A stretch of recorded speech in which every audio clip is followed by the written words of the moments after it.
How's it going, everybody? Derek from Make Media Studios, and that was my White Claw commercial. I really hope you liked it. It took me about a couple weeks to think up and then actually execute the actual video. Today's YouTube channel, we're just gonna go over some behind the scenes footage of how I made that, so you can see kind of like the different tools I used to create the video. And then I plan to do a two-parter on this one. Next week, I'm gonna go a little more in-depth into the editing of this video, because I actually used After Effects beta and used their new Roto Scope Brush 2.0, which is an amazing new tool that will be released in the next After Effects upgrade. But for now, it's in the beta, and you should go download it and check it out. But that's next week.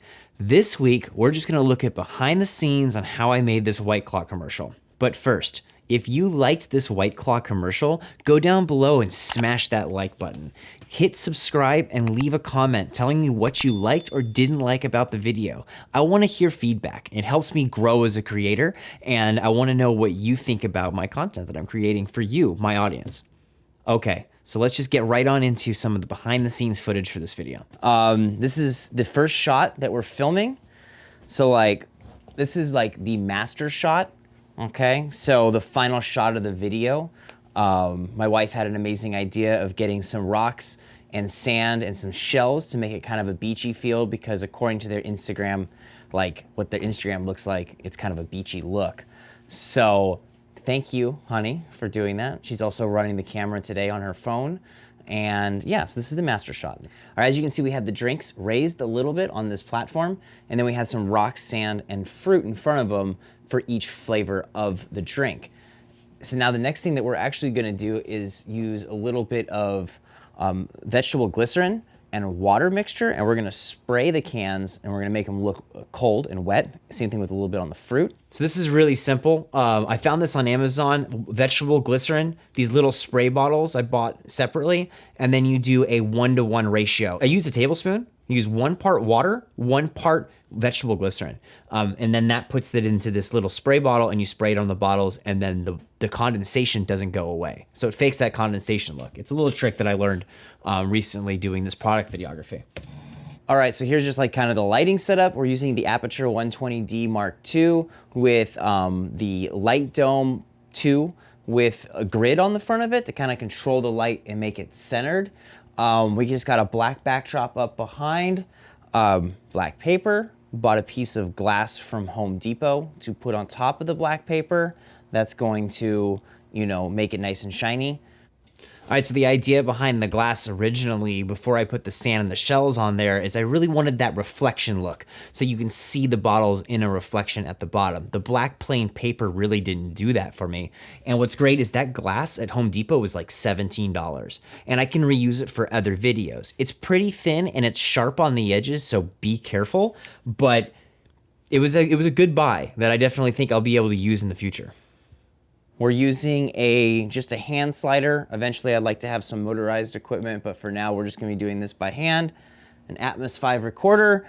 And yeah, this is our in our house commercial setup. All right, so that was like the master shot, like I said there in the video. I filmed that first because then I'm gonna start, you know, cutting more fruit, opening cans, doing things that I don't wanna ruin the product. So we start with just the master shot, which is the end shot of the video. It came out pretty good. I liked it. And let's go on to the next part, which was where I got those rotation pieces. Okay, I'll put a little video somewhere on here, where they were spinning by. Okay. All right, how's it going? All right, so this is now setup number 2. We have the Lazy Susan, which is electronic. This is like, it's got to be like $4 somewhere, because it's just a D battery and a gear and a top that spins. It's not the most sturdy. I think there's some better ones on like Amazon and stuff like that. But we're now doing this new setup here where we're just gonna do individual cans on the Lazy Susan with fruit, sand, rocks, and shells. And then we're gonna use the slider, and we're gonna kind of slowly pan across as the label comes across, kind of like right here. So something like that. That's what I'm thinking, all right? So that's this shot. We're gonna do this with each can, each individual fruit, and then that's gonna be it for kind of the shots for this glass and fruit sand setups for the video. All right, so I did different versions. I slid the camera across. I did ones in 4K. I did ones in 60p, 1080p. I did ones where they were solid, they weren't moving. I did wide, I did close. I did a lot of different versions of this shot because I didn't know exactly what I wanted in the long run. What I made with those using that After Effects tool that I was talking about, I actually didn't know about when I filmed this. I kind of just filmed these thinking I was going to play each one individually. But when I played them individually, there was just such a long gap between by the time they went past and then I'd bring another one in. It was the whole 30 seconds of the video. So making them come by quickly was kind of what I went for. Two ways to look at this. One, a new story always happens in the edit sometimes. And in this case, it did. I didn't have this fully planned when I executed this shot on spot, which has some disadvantages. I had, in the final render, a couple of those are 1080p, 60p shots, and a couple of those are 4K, 24p shots. So the motion blur is different, and I came at different directions and had to reverse clips. If I would have had a better understanding of what I wanted, I probably would have filmed it correctly each time for every can and fruit. Would have got more fruit in there for some of them. Like in my video, there was the grapefruits weren't in the shot. Hey, different stories happen in different parts. You write it, you film it, and you edit it. Those are the three parts that a story's created. So same thing happened here. I had the concept of wanting to do a commercial. Then I went into actually filming it, and I picked up different shots and different ideas as I was going. And then when the edit happened, I used a whole new idea. I just used the footage that I had. All right. That's that. All right, let's go on to the next spot. I did this the next day, okay? This is my next setup for the next day. I had those cans shooting into the frame and filling up with fruits. This is how I did it. I have completely taken over my living room.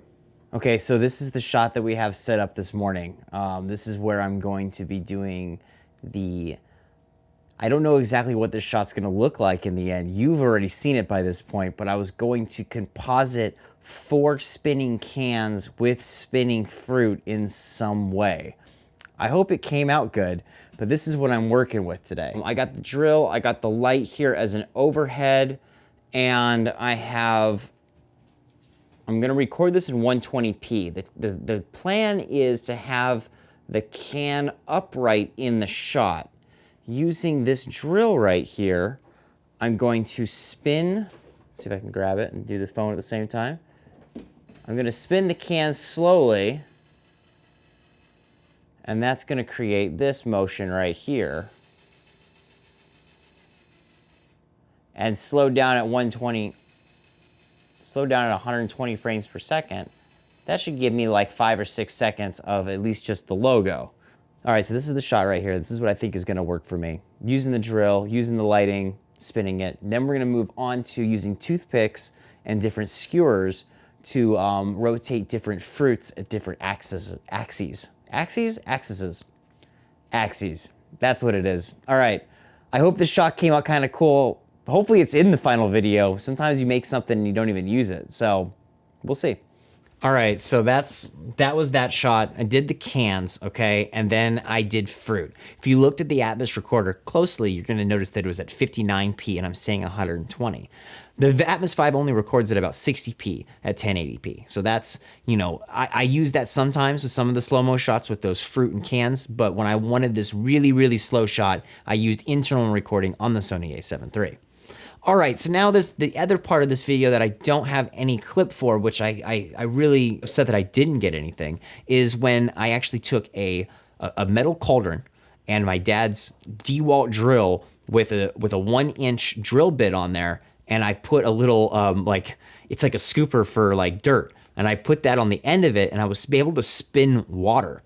I spun the water really fast. I'm probably gonna throw a clip up over here, okay? I spun the water really fast, and then we dropped fruit in it. I did few things I had to do for that. The water, I added salt to it to make the fruit float a little bit more. So it is salt water. I froze the fruit the night before, so they were frozen when they dropped in, which also helped them float a little bit. I did all 4 fruits, choosing one that I think would be the best. If you didn't notice this fun fact, the top can shot is a photo, and then I morphed into the actual fruits getting dropped in. The thing is, I took a photo at the top of a lime can, hence it's got the green, and my wife was the one that caught that. And it's got a green top to it, and you go in and it's raspberries falling in. Hey, not everything's perfect. I could have color changed it, but I didn't have the time. All right, so anyways, this has been part 1 of this behind the scenes tutorial on what I did to film my White Claw commercial. Next week, I'm gonna show you how to use that After Effects Rotoscope 2.0 tool to do those cutouts. It is amazing. It's an auto rotoscope that uses artificial intelligence to actually cut out your objects in the scene. You can actually cut people out of a scene like this without putting a green screen behind them, and it's that good. And you didn't have to go frame by frame and adjust everything. The artificial intelligence actually keeps up pretty well with the system and actually scanning through and finding the edges that you predetermine at the beginning, which is amazing. All right, thanks for watching this video. It's my birthday. Help me out, like and subscribe to this video. Looking to see if we can get to 1,000 subscribers and 1,000 views on a video. That's my goals here for the next 6 months on this channel. I'm trying to get Make Media Studios to 1,000 subscribers. You can help me out by subscribing down below. That would be great. And that's it. That's the video. This has been another tutorial by Make Media Studios. I'm Derek May, and we are out. Wait, stop. Look. There's more things that you can still do. Look, if you minimize whatever video you're currently watching of mine and you scroll down a little bit, there's going to be this red subscribe button.